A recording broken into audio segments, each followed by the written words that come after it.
자, 10월 모의고사 보느냐고 다들 수고 많았고 한번 전체적으로 문제 보면서 총평 드려보도록 하겠습니다. 자, 1번, 2번. 이거 뭐 말할 거 없죠? 그리고 3번 같은 거 풀 때 되게 꾸준히 비효율적으로 푸는 친구들이 있거든요. 자, 봅시다. 너를 보면은 얘가 A, 얘가 AR 제곱이죠? 얘도 뭐야? EAR 세제곱이죠. 그죠? 가끔 여기서 막 첫 장을 갖다가 대입하는 친구들이 있단 말이야. 근데 이걸 한번 보시면요. 어쨌든 좌변에도 항 두 개, 우변에도 항 두 개죠. 그러면 어쨌든 간에 A가 이렇게 하나씩 들어가 있기 마련이고 약분이 되고 R 제곱도 어느 정도는 약분이 되겠죠? 그러면은 뭐 요런 식으로 나오는데 R 제곱이 2분의 1이죠. 여기서 R 값을 또 구하는 친구들이 있단 말이야. 그럴 필요가 전혀 없어요. 왜? 너가 결국에는 첫째 항에다가 R 4개를 곱하는 거죠. 근데 첫째 항 8이고 너를 하나의 단위로 봐봐. R 제곱이 2분의 1이니까 너는 얘를 제곱해서 그냥 정답을 구해주면 되겠죠? 이게 되게 사소한 부분인데 여기서 막 진짜 R 값을 구하고 굳이 비효율적이게 푸는 친구들이 있더라고요. 너도 되게 뻔했죠? 3 넣었을 때 서로 같다 하면은 무난하게 풀 수 있었고요. 5번도 뭐 별로 말할 거 없으니까 넘어갈게요. 자, 6번에 한번 별표 칠게요. 자, 이게 4등급 이하 친구들은 요런 거 풀 때 한 번씩 버퍼링이 걸리거든요. 근데 요런 거는 지금 올해 모의고사에서 계속 3점으로 꾸준히 등장하고 있고 절대 틀리면 안 되는 문제예요. 내가 만약에 이번에도 요거 푸는데 조금이라도 뭔가 버벅버벅였던 부분이 있으면은 무조건적으로 뭐 센이나 수능 특강이나 수능 완성이나 이거랑 유사한 문제를 한 뭐 10문제 정도는 몰아서 풀어보세요. 한 10문제 정도 몰아서 풀어보면은 어느 정도 정리가 될 겁니다. 아시겠죠? 이거 수능 날에도 무조건 나올 거니까 무조건 대비해야 돼요. 자, 7번도 그냥 코웃음 치면서 풀어줬어야 되고요. 역시 실모랑 다르게 무난하죠? 그리고 8번도 조금 별표를 칠게요. 자, 이것도 6월, 9월에도 꾸준히 나왔던 유형이고 얘도요. 지금 올해 수능에 출제되는 게 굉장히 유력한 친구 중에 하나란 말이야. 이것도 내가 좀 스무스하게 잘 못 풀었다면은 뭐 아까 말했던 대로 센, 수특, 수완에서 이거랑 유사한 문제 한 10문제 정도를 몰아서 풀어 보길 바래요. 결국에 지수 로그 유형은 좀 어떤 발상적인 식 정리 이런 게 되게 중요하기 때문에 무조건적으로 데이터를 쌓아가는 게 중요합니다. 아시겠죠? 자, 이거 9번도 되게 무난했는데 혹시나 해서 좀 짚고 넘어갈게요. 자, 두 점 사이의 거리를 물어봤다면은 얘 같은 경우는 어떻게 하면 되는 거야? 얘네 둘의 위치에 있어서 차이를 구하고 거기다가 절대값을 씌우면 되는 거고요.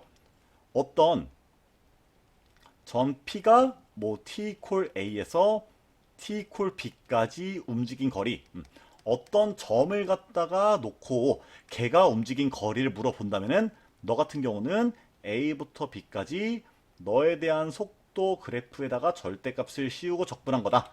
자, 점이 움직인 거리는 이렇게 구하는 거고 두 점 사이의 거리는 위치의 차이를 우리가 계산하면 된다라는 거 좀 짚고 넘어가면 좋을 것 같아요.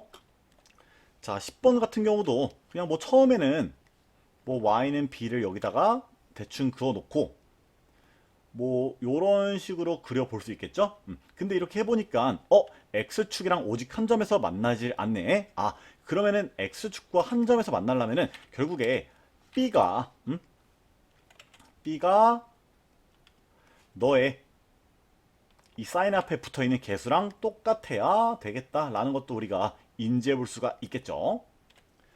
아무튼 이런 거는 처음부터 절대 뭐 정답을 뿅 구할 순 없고, 물론 좀 경험치가 많이 쌓인 친구들은 보자마자 알았을 것 같긴 한데요. 그게 잘 안 되는 친구들은 일단은 상황을 갖다가 편하게 가정해 보시고, 거기서 뭔가 좀 잘못된 게 보인다면은 거기서 적당히 문제 상황을 만족하도록 조정하면 되는 거예요. 내가 어떻게 풀지 모르겠다? 일단 가정하고 거기서 편하게 조정을 해보시라. 이렇게 좀 말씀을 드려볼게요. 자, 11번 같은 경우도 자, 이렇게 정적분으로 정의된 함수 나오면 어떻게 해야 돼? 우리 다 정했잖아. 이런 거 볼 때 뭐뭐 할지. 자, 첫 번째는 대입하고요. 두 번째는 미분해보자 라고 했죠. 얘 같은 경우는 뭐 대입해서 얻을 수 있는 거 없고 바로 미분했을 거예요. 자, 미분해서 어떤 항등식을 이렇게 만들었을 텐데, 자, 우리가 항등식에서 할 수 있는 행동들도 되게 제한적이라고 했잖아.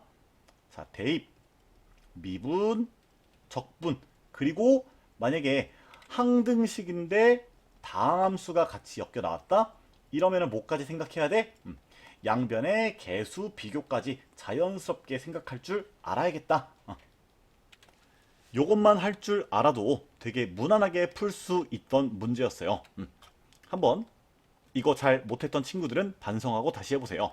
12번에다가 살짝 별표 하나 쳐볼게요. 자, 이게 조금 난이도도 있고 조금 복잡성도 있는데 이거는 사실 한 3, 4등급 받은 친구들도 내가 충분히 시간 쓰면 문제 풀어볼 수 있을 거예요. 물론 요게 조금 머리에 잘 들어오면은 좀 더 계산을 편하게 할 수 있겠지만 그렇지 않아도 조금 내가 더 미숙하게 문제를 풀더라도 결국에는 풀 수 있던 문제거든요.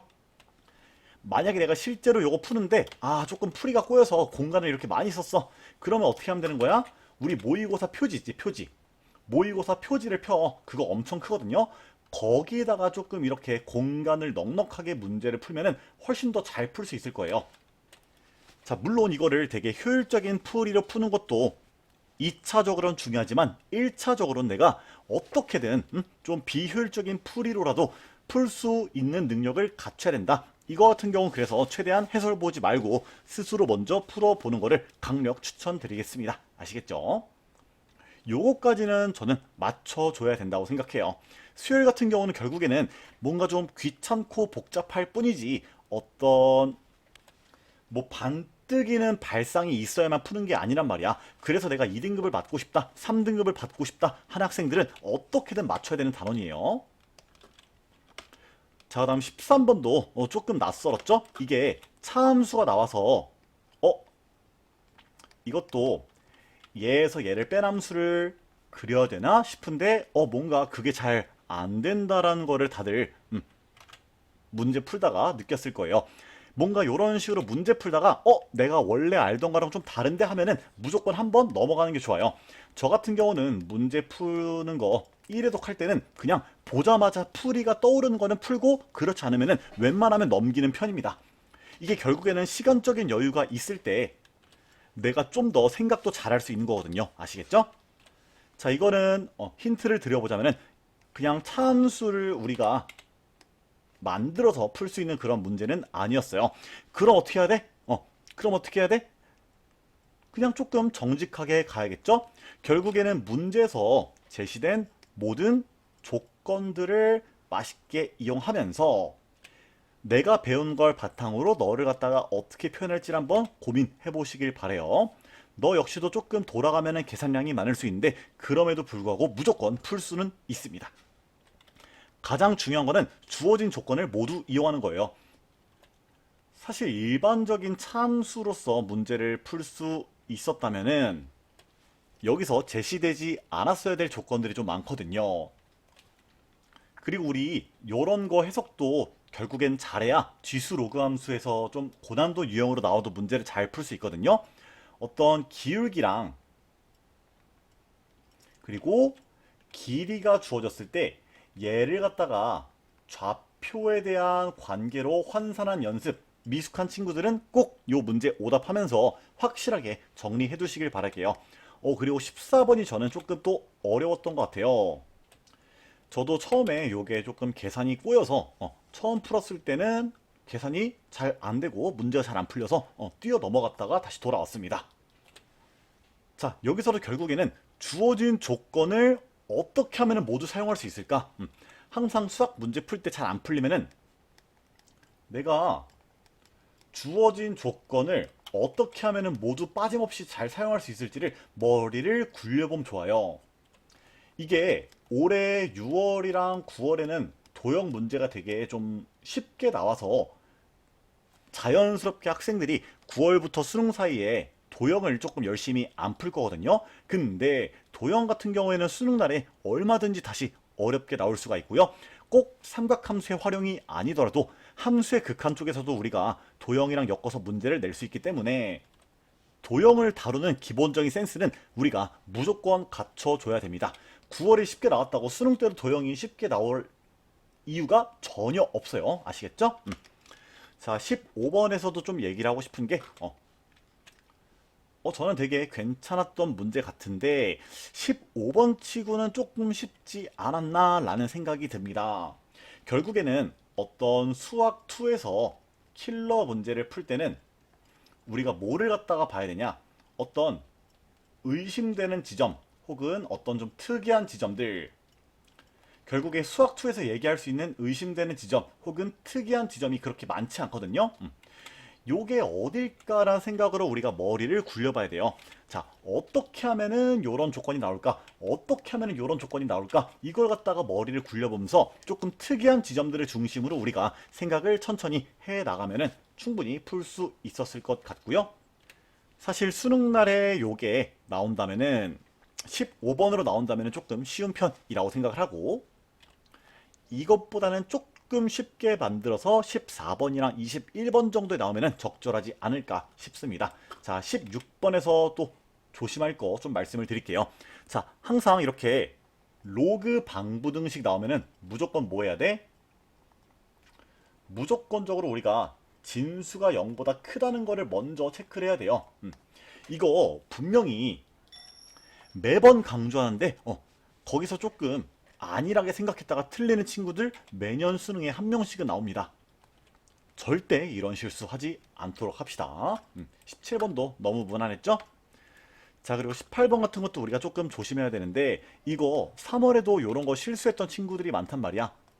자, 예를 들어서 너가 n은 1부터 7까지 an, bn, -2an, -2bn 플러스 4가 될 거야.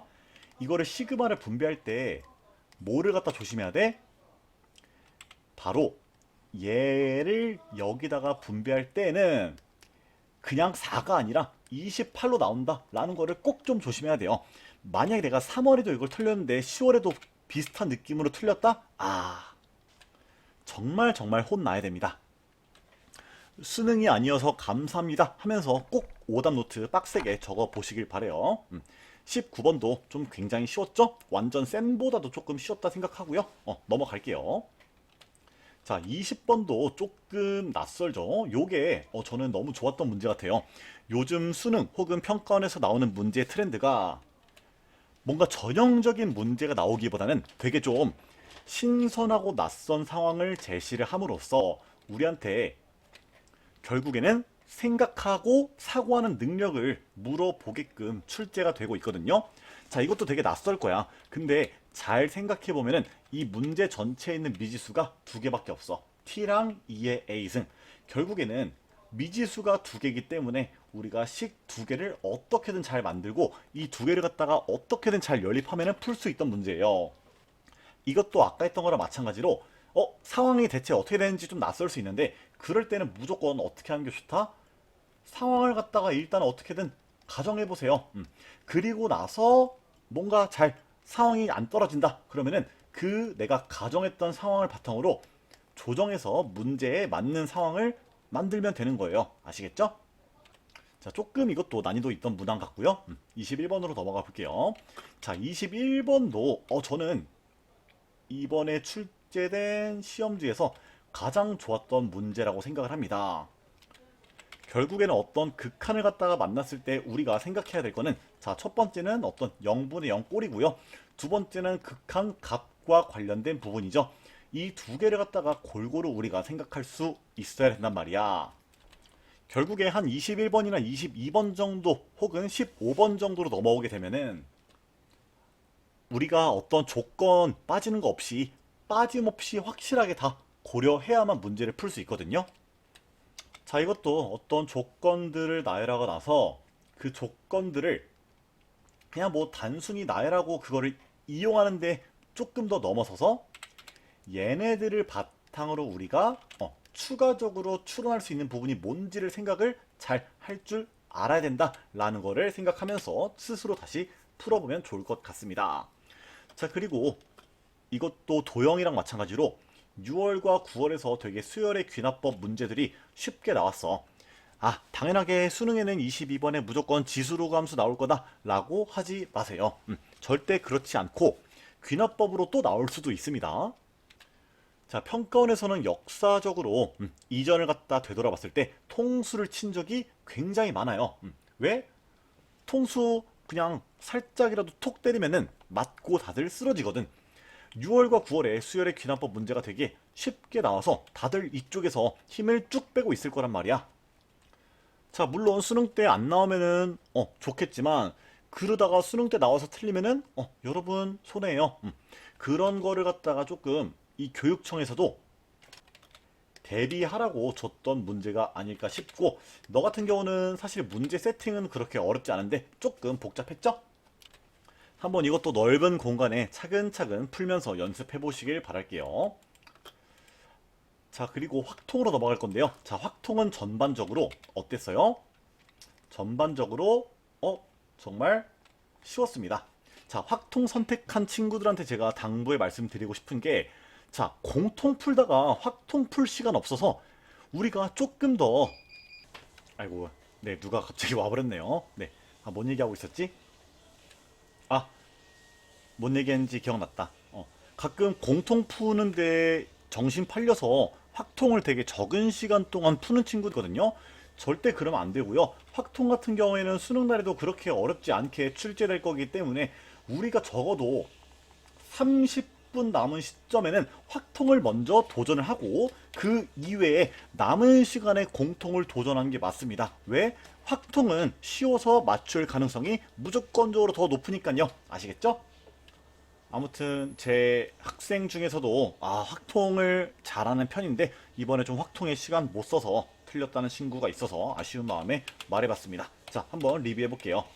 자, 이거 절대 틀리면 안 됩니다. 이거 가끔 할 때 뭐 5C3 이런 거 빼먹어서 틀리는 친구들이 있습니다. 절대 그러면 안 돼요. 자, 여러분, 그리고 배반이랑 독립의 차이가 뭔지 스스로 설명할 줄 알아야 돼요. 이 말 들었는데 순간적으로 흠칫했다? 바로 정리를 꼭 해 주시길 바래요. 배반 독립 이런 것 때문에 틀리는 친구들도 매년 발생합니다. 이거 되게 무난했죠? 그리고 자, 요거 공식 까먹어서 맨날 낑낑대는 친구들이 있는데 공식 좀 외우세요. 제발. 아시겠죠? 적어도 수학 시험 보기 전에 한 20분 동안 써서 공식을 갖다가 열심히 외우고, 공식 외우다가 시험 시작하면은 바로 빈 공간에다가 이거 관련된 공식을 써놔서 내가 나중에 문제 풀 때도 까먹지 않게끔 그런 식으로 세팅을 해야 됩니다. 이런 거 틀리면 안 돼요. 자, 이것도 되게 무난했던 유형이고요. 절대 틀리면 안 됩니다. 자, 28번 같은 게 이제 9평 넘어오면서부터 계속해서 출제가 될 텐데, 결국에 정규 분포는 요 1이라는 사실 또는 0.5라는 요 사실, 어떤 0.5라는 넓이랑 1이란 넓이가 되게 특이하단 말이야. 결국에 정규 분포에서 중요한 거는 뭐랑 뭐밖에 없어? 그래프랑 대칭성밖에 없어요. 그리고 그런 상황에서 어떤 0.5나 1 같이 되게 특별한 숫자가 나오려면 상황 역시도 굉장히 특이해야 돼요. 그거를 갖다가 인지를 하면서 대칭성과 관련해서 어떤 장난을 쳤을까? 이거를 조금 열심히 봐보시길 바래요. 그리고 자, 여러분, 진짜 29, 30 할 말도 없습니다. 진짜 우리 숱하게 뭐 알짜배기 혹은 평가 모음집에서 풀었던 유형들이고, 내가 정말 이거랑 비슷한 문제를 가져올 수도 있어. 이거 절대 틀리면 안 되는 문제 두 개예요. 그리고 또 하나 강조하고 싶은 게, 자, 주관식 확통 같은 경우에는 내가 아무리 쉬워서 쑥쑥쑥 잘 풀었다고 하더라도 실수의 요소가 다분해요. 그렇기 때문에 무조건 천천히 문제를 푸는 게 1차적으로 굉장히 중요하고, 두 번째는 무조건적으로 검토를 해 버릇해야 됩니다. 아시겠죠? 자, 그 다음 미적분 얘기 한번 가볼게요. 자, 23, 24 틀리면은 진짜 오늘 밥 먹지 마세요. 25번, 26번 틀렸으면 밥 먹지 마세요. 요 정도 4개 되게 거저주면 감사해야 돼. 자, 그리고 사실 우리 미적분 고른 친구들 중에서 3등급을 희망하는 친구들은 이 27번까지는 무조건 다 맞아야 돼. 그러니까 미적 4점짜리 3개를 틀려도 3등급 받을 수 있거든요. 근데 3점은 절대적으로 틀리면 안 됩니다. 자, 미적분 3점을 맞추기 위해서 가장 좋은 교재는 결국에 수특이랑 수완 그리고 쌤 B단계예요. 내가 모의고사를 풀다가 3점짜리를 틀렸어 미적분에서. 그럼 그거랑 관련된 문제들을 수특 수완 혹은 센에서 조금 몰아서 풀어보세요. 무조건적으로요. 이게 실제로 수능 특강에서 레벨 3의 난이도가 조금 다운그레이드 돼서 수능날 27번으로 출제됐던 바가 있거든요. 미적분한 친구들 무조건 수특수한 안 풀어봤으면 풀어보시고, 저 같은 경우는 실제로 저 수험생 때 그 전년도에 출제된 수특수한도 풀어봤거든요. 수특수한이 되게 괜찮은 문제집이에요. 꼭 좀 여러분들도 내가 부족한 부분이 느껴진다 하면은 그렇게 해보시길 바라요. 수특수한이 되게 좋은 게 뭐냐면은, 자, 쎄는 살짝 내신스럽잖아, 그지? 근데 이 수특수한이 쌤보다는 조금 수능스러우면서 수능보다는 조금 내신스러운 그 중간의 포지션을 맡고 있거든요. 아무튼 그걸 인지하면서 27번은 우리가 꼭 좀 맞아보도록 합시다. 자, 그리고 요즘 미적분 28번, 너무 어렵죠. 얘도 결국에 1등급 그 이상의 학생들을 가르는 문제였고요. 28번이나 30번을 맞기 위해서 우리가 투자해야 되는 공부량이 사실 너무 많아. 어떤 파트에서 어떤 개념으로 문제가 나올지도 전혀 우리가 갈피를 잡을 수가 없고, 결국에 28이나 30을 맞기 위해서는 우리가 수많은 문제를 열심히 풀어보는 수밖에 없다. 28, 굉장히 난이도 있었고요. 30번도 꽤나 난이도가 있었습니다. 자, 그럼에도 우리가 조금은 예측샷으로 맞출 법한 문제가 바로 29번이에요. 29번에서 지금 되게 꾸준히 등비급수 관련해서 문제가 나오고 있죠. 우리 수능날에도 등비급수가 29번에 나온다면 너 정도는 꼭 맞춰줘야 돼. 그렇기 때문에 내가 2등급을 희망하는 미적이다, 혹은 3등급을 희망하는 미적이다, 이 학생들은 좀 미적분 기출 중에서 너무 어려운 것들을 내가 좀 넘기더라도 등비급수랑 관련된 것들은 꼭 좀 잘 풀어봐야 돼요. 결국에 등비급수 문제가 어렵게 나온다 한들 여기서는 그 변주가 생각보다 적게 발생하거든요. 결국에는 케이스 나눠서 한 번씩 생각하고 뭐 등비급수식 활용하고 그런 식으로 어느 정도 틀을 갖다가 갖추고 출제가 되고 있기 때문에 이거 같은 경우는 꼭 좀 빡세게 대비해 보시길 바래요. 우리 28, 30 그냥 틀려버리고 29까지만 맞아도 미적분 고르고 1등급 무조건 맞출 수 있거든요. 네, 아시겠죠? 자, 다시 처음으로 돌아와서 제가 신모 기준으로 미적분이랑 확통 1컷을 좀 예측을 해보자면은, 자, 미적분 같은 경우는 조금 그래도 이번에 공통도 그렇고 빅킬러가 좀 빡빡했던 감이 있어서 현역들 기준으로는 80점이 충분히 나오지 않을까 싶어요. 그리고 확통 같은 경우는 1컷이, 자, 이번에 확통이 사실 전혀 어렵지 않았기 때문에 충분히 88점이나 한 85점까지도 나올 수 있을 거라고 예측이 되고요. 가장 유력한 거는 88점이지 않을까 싶습니다. 자, 이렇게 해서 뭐 1컷은 요 정도, 2컷은 한 72점 정도, 확통도 88에 80 정도가 조금 일반적일 거라고 생각이 들고요. 이게 현역들이다 보니까 3컷은 조금 낯설긴 한데, 한 미적 기준 그래도 66에서 64 정도 나오지 않을까 싶고, 확통은 72 정도에서 끊기지 않을까, 지금 등급 컷이 나오지 않은 상태에서 감히 한번 예측을 해보겠습니다. 네, 여러분들 수고했고요. 여기까지 할게요.